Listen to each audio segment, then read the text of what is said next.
बाळा, मी तुला एक गोष्ट सांगतो. एक माणूस होता, त्याचे 3 मित्र होते आणि त्या माणसाच्या मृत्यूच्या अखेरच्या समयी ते 3ही मित्र त्याला भेटायला आले. माणसाने तिघांना प्रश्न विचारला की बाबांनो, आयुष्यभर तुम्ही माझी सोबत केली, आता मृत्यूनंतरही माझी सोबत कराल का? त्यावर पहिला मित्र म्हणाला की आयुष्यभर मी तुझी सोबत केली, मात्र आता माझा नाईलाज आहे. दुसरा मित्र म्हणाला की मी तुझी सोबत तुझे अंत्यविधी पूर्ण होईपर्यंत करू शकतो.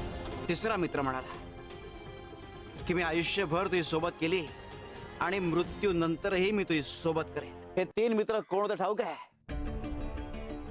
धन, कुटुंब आणि कर्म. धन तोवर तुमची सोबत करतं जोवर तुम्ही जिवंत असता. कुटुंब तोवर तुमची सोबत करतं जोवर तुमचे अंत्यविधी पूर्ण होत नाही. मात्र कर्म